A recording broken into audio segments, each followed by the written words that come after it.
So I want to ask you guys this. I want you to be real with me. When you're looking at buying something and you tell the salesperson, I need to talk with my spouse, how often do you go talk to your spouse? So we know most of the time that is a smokescreen objection. Okay, that's not the real objection. It's what's behind that you have to find out. When they say, I need to think it over, do they really sit and think it over for weeks on end and write it out on a Google Excel spreadsheet, the good and the bad of your, they don't do that at all. They're just saying that because they have a concern and they don't want to tell you the concern. So they want to make you feel better by saying, I need to think it over, talk to my spouse, so you have some hope. Don't buy into the story. See, I'm not going to buy into the story because I offer them, if I buy into their story, I offer them no value. How do I solve anything for them if I buy into their bullshit story? I'm not going to do that. I can't help them. So the spouse is all about it's all about deframing them out of a belief system, okay? So what's the first belief system that is on the mind of every lead that you call probably within the first 30 seconds? For most industries would be, how much is this going to cost me? But for your industry, it's how much are they going to offer me? You see, so that's a belief system, okay? So we call that price or cost-based thinking. So that's what we call in psychology a frame. So how do I take them out of that frame, belief system? That's called a deframe. Write down deframe. How do I deframe them out of that? And then how do I reframe them into a new belief system or a new frame, which is to get them to focus on the results of me taking that property off their property so they don't, their credit doesn't get destroyed for 10 years and now they can't get remarried. I don't know, whatever the thing is. So that's the first thing you got to understand when your prospects, when you call them for what you sell, that's what's going on in their mind. So your beginning questions really have to start getting them into that different result-based thinking. Now, coming back to the spouse, this is what I was coming with. Give me a problem that one of your last prospects said, like, oh, we're looking at, I have to sell the house because of this reason. What would that reason be? Just give me a random one. Relocation, 30 days.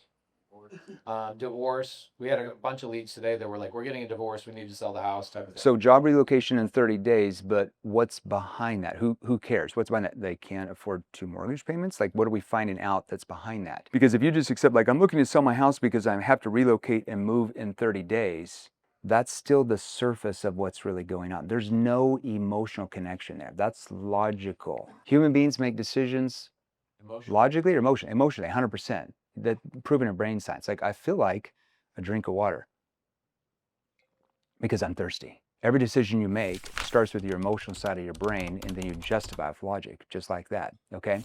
So anytime they start to tell you the problem, you got to clarify and probe about that. So, okay, so you're moving in 30 days, like, and then do you have like a new mortgage payment where you're living, or are you renting, or what's going on?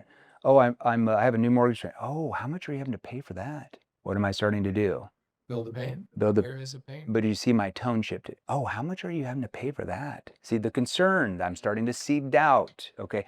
Oh, $4,000. And then let's say I find out that they can't afford both homes. Then I'm immediately going to go back. So how does your spouse feel about you guys having to like pay for 2 mortgage payments? I just learned something new. Jeremy, I have not ever asked that, Jeremy, and I've been trained by you. I need to go write that. That's a writer downer, guys. Oh, there's so much more.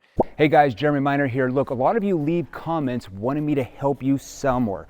So the easiest way to get a hold of me, the quickest way, is to text me. So text me right now. It's 480-637-2944. So 480-637-2944.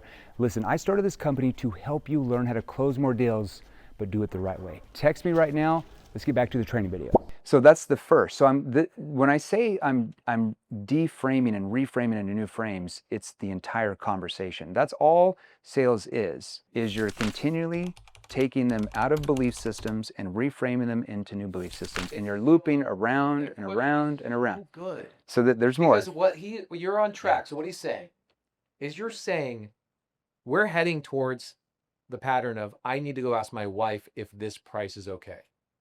You are disconnecting from that belief and reinstalling the belief of your wife is going to be concerned about the 2 house payments. Yes. And we need to solve that problem. Yeah. And there's more. So how does she feel about you being forced to pay 2 house payments? Notice I said forced. Who likes to be forced or made anything to do? See, I emphasize the word forced. How does she feel about you being forced to pay 2 house payments? See the concern, tone, the force. Oh, she doesn't like it all. I mean, does she want you to have to do that if you didn't have to? No, she doesn't want to do that at all. Like, we've been fighting about it. See, now I'm still deframing them out of the spouse. I'm deframing out of that. It's really hard for them to come back and say, I need to talk with my spouse. There's still more deframing I'm going to do. But right when I hear that problem and I clarify and probe off of it, I immediately go to, let's say you had one, what somebody else said. You said something about what's some other problems? Give me another problem. I'll just show you how to reframe that. Divorce, relocation, downsizing, upgrading, Loss of job. I'm in foreclosure. Okay, so loss of job. Yeah, loss Oh, of how long ago did she lose her job? Oh, like 5 months ago? So how does she feel about you guys having to make this payment without her having that income come in? Oh man, she hates it. She's always worried about it. And does she want you to get rid of this property so you guys can move on and not have that stress? See, like I'm just reframing him into, or her, thinking like, oh gosh, no, of course. It's very hard at the end for them to have to do that. And even if they still say they need to talk to their spouse, it's so much easier to help them overcome it at the end because I've already loosened that up probably at least 50, 75%.